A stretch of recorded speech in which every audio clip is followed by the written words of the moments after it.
Hello friends, today's topic is electric energy of two point charges and of dipole in an electrostatic field. म्हणजे आपण काय काढणार आहे, काय कॅल्क्युलेट करणार आहोत? इलेक्ट्रिकल एनर्जी कुणाची पाहणार आहोत? 2 पॉइंट चार्जेसची. एक तर 2 पॉइंट चार्जेस आहेत, त्यांची इलेक्ट्रिकल एनर्जी पाहणार आहोत. आणि डायपोल पण आपल्याला माहितीच आहे की एक प्लस क्यू मायनस क्यू किंवा जे काही असेल ते असे डायपोल असेल तर ती किंवा दोन्ही आपले पॉइंट चार्जेस ते कशात असणार आहेत तर इलेक्ट्रोस्टॅटिक फील्डमध्ये ते प्रेझेंट असतील. अशा वेळेला त्यांची इलेक्ट्रिकल एनर्जी काय असेल तो आपण पॉईंट ह्या व्हिडिओमध्ये पाहणार आहोत. त्यातला so let us start the video. When two like charges, मग आता इथे काय सांगितले? लाईक चार्जेस म्हणजेच काय? सेम चार्जेस असतील. प्लस क्यू म्हणजे पॉझिटिव्ह चार्जेस किंवा negative charges. When two like charges lie infinite distance apart. म्हणजेच कसं आहे, डायग्रामॅटिकली जर आपण काढायचं म्हणलं तर लाईक चार्जेस आपले पॉझिटिव्ह आहेत आणि इन्फानाईट डिस्टन्सवरती आहेत दोघं पण. आता हे डॉटेड पॉईंट काय सांगतात की दोन्ही चार्जमधलं डिस्टन्स कसं आहे तर इन्फानाईट आहे, खूप दूर आहेत असे दोन्ही आपले चार्ज. मग अशा वेळेला त्यांची जी पोटेन्शियल एनर्जी किती असणार तर ती 0 असणार. का 0 असणार? Because no work has to be done in moving one charge at infinite distance from each other. जेव्हा आपण एका चार्जला मूव्ह करतोय की जो इन्फानाईट डिस्टन्सवरती आहे तो मूव्ह केला तरी पण तिथं वर्क डन काहीच होणार नाही आहे. त्यामुळे तिथं त्या केसमध्ये पोटेन्शियल एनर्जी ही 0 असणार आहे. पण when they are brought closer to one another, म्हणजे आता आपण काय करणार आहे, हा Q1 तिथंच ठेवायचा आहे. Q2ला आपण ह्याच्या जवळ जर आणायला गेलो तर काय होणार बघा. हा पण पॉझिटिव्ह चार्ज आहे आणि हा पण पॉझिटिव्ह चार्ज आहे. ह्याला जवळ जसं आणलं जाऊ तसं काय होणार? रिपल्सिव्ह फोर्स ॲक्ट होणार की नाही? रिपल्सिव्ह फोर्समुळं काय होणार आहे? दोन्ही they will repel each other. पण तरी पण आपण त्यांना जवळ आणतोय म्हणजे काहीतरी वर्क तिथं होणार. And that work done is stored in the form of energy. तोच पॉईंट इथे एक्सप्लेन केलेला आहे.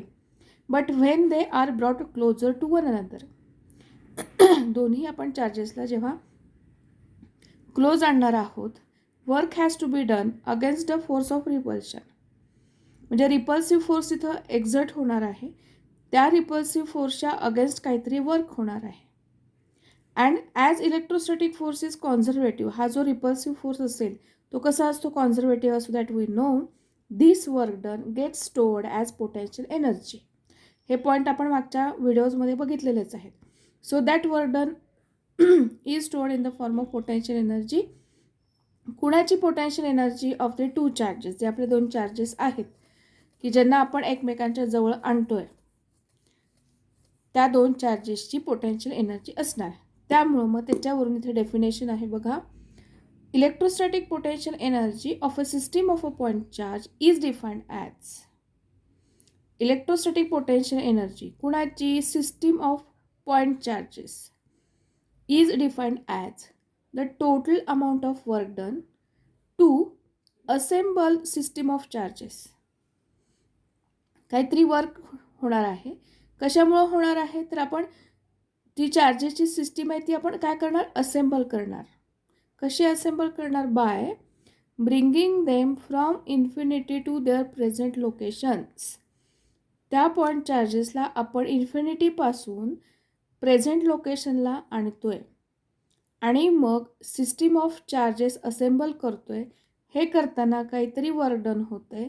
That total amount of work done is nothing but potential energy of a system of point charge. आता ह्याचंच इथं derivation आहे की आपण आता एक कोऑर्डिनेट सिस्टीम घ्यायची आहे XYZ दॅट वी नो, आणि A आणि B असे लोकेशन्स आपण असाइन करून ठेवलेले आहेत की हा आपला नेहमीचा ओरिजिन आहे. ओरिजिनपासून R1 डिस्टन्सवरती A ही पोझिशन आहे आणि ओरिजिनपासून R2 डिस्टन्सवरती B ही पोझिशन आहे. आणि कुठून तरी इन्फिनिटीपासून आपण चार्जेस आणणार आणि A ह्या पोझिशनला एक चार्ज ठेवणार आणि B ह्या पोझिशनला दुसरा चार्ज ठेवणार. बघा इथे Q1 आणि Q2 हे दोन चार्जेस आहेत. म्हणजे बघा इथे मी डायग्राम पण काढलेली आहे की ही पोझिशन आपण असाइन करून ठेवली आहे. ठरवून ठेवलेली आहे. ह्या पोझिशनला आपण Q1 हा एक चार्ज कुठेतरी इन्फिनिटीमध्ये आहे, तिथून तो आणायचा आणि इथे लोकेट करायचा. दुसरा एक Q2 चार्ज आहे, तो तिथून इन्फिनिटीपासून आणायचा आणि इथे B या पोझिशनला आपण रिलोकेट करणार आहोत. आणि मग 2 पॉईंटची सिस्टीम चार्ज होणार, 2 पॉईंट चार्जेसची सिस्टम तयार होणार. आणि मग अशा चार्जची जी सिस्टीम आहे तिची पोटेन्शियल एनर्जी आपण काय फॉर्म्युला आहे ते ह्या आर्टिकलमध्ये पाहणार आहोत. So potential energy of a system of 2 point charges. So let us consider 2 charges Q1 and Q2 with position vector R1 and R2 relative to some origin. ठीक है. To calculate electric potential energy of 2 point charge system, we assume that two charges Q1 and Q2 are initially at infinity. सुरुवातीला ते charges कुठे आहेत? Infinite डिस्टन्सवरती आहेत, इन्फिनिटीवरती आहेत, खूप लांब आहेत, खूप दूर आहेत. सुरुवातीला हे आपले चार्जेस काय आहेत? खूप दूर आहेत, इथं नाही आहेत, ते कुठेतरी इन्फिनिट डिस्टन्सवरती लांब कुठेतरी आहेत. तिथून आपण त्यांना ए आणि बी ह्या पोझिशनला आणून ठेवणार आहोत.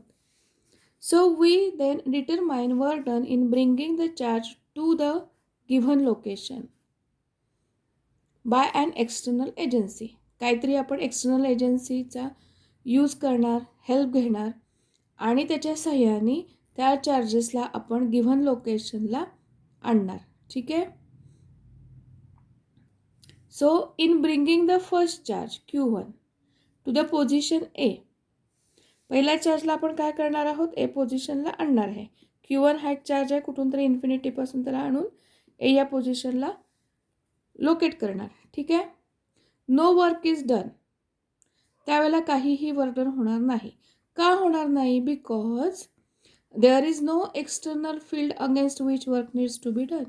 कारण इथं आधी सुरुवातीला कुठलाच फील्ड नाही आहे ना, त्यामुळे नुसता चार्जला आपण घेऊन येऊ शकतो आणि ए या पोझिशनला लोकेट करू शकतो. त्यामुळे काही वर्क डन होणार नाही. म्हणजे वर्क डन काय असेल त्यावेळेला 0. So there is no work done against which work needs to be done. As charge Q2 is still at infinity, आणि त्यावेळेला Q2 हा पुन्हा कुठे असणार आहे? तर इन्फिनाइट डिस्टन्सवरतीच असणार आहे. Means W1 will be equal to 0. Okay. This charge produces potential in space given by, जेव्हा आपण Q1 इन्फिनिटीपासून आणतोय आणि ए या पोझिशनला लोकेट करतोय त्यावेळेला पोटेन्शियल किती? वर्डन 0 आहे, पण पोटेन्शियल किती असेल? V1 equal to 1/4 pi epsilon 0 Q1 upon R1. ठीक आहे. आता R1 काय आहे? Is the distance of a point A from the origin. A ह्या पोझिशनचं ओरिजिनपासूनचं डिस्टन्स म्हणजे काय आहे? तर ते R1 आहे. आता आपण Q1 ह्या चार्जला आणलाय, ठेवलाय, आता हा चार्ज आहे. ठीक आहे. आता काय आहे बघा, when we bring a charge Q2 from infinity to B position which is at R2 distance, बघा दुसरा आपला Q2 चार्ज आहे, तो आपण आणणार, बी या पोझिशनला आपल्याला लोकेट करायचं आहे. आता इथं ऑलरेडी एक चार्ज आहे, त्याच्याजवळ आपला दुसरा लाईक चार्ज येतोय म्हटल्यानंतर रिपल्सिव्ह फोर्स ॲक्ट होणार ना, म्हणजेच काय? तिथं वर्क डन होणार. सो वर्क इज डन, त्यावेळेला जे काही वर्क डन असेल ते किती असेल? W2 given by the formula potential at B due to charge Q1 into Q2, आणि पोटेन्शियल ॲट बी किती असेल? Q1/4 pi epsilon 0 R12 into Q2, where AB is equal to R12. बघा वेक्टर प्रॉडक्ट, वेक्टर ट्रायंगल लॉच्या जर आपण follow केला तर हा R12 बार येणार आहे. ठीक आहे. So this work done in bringing the two charges to their respective locations is stored as a potential energy. हे जे वर्क डन आहे कशामुळं होतं आहे? ब्रिंगिंग द टू चार्जेस, 2 चार्जला आपण आणणार आहोत. कुठं आणणार आहोत? To their respective locations. जे Q1ला आणलं, ए ह्या लोकेशनला लोकेट केलं, Q2 ह्या चार्जला आणलं, बी या पोझिशनला लोकेट केलं, आणि इथं आपण 2 चार्जेसची किंवा 2 पॉईंट चार्जेसची सिस्टम असेंबल केली हे करताना काहीतरी जे वर्क होते ते वर्क आहे ते is stored as a potential energy of the configuration of the charge and that potential energy is denoted by letter capital U. Potential एनर्जीसाठी आपण कुठलं लेटर वापरतो? Capital you.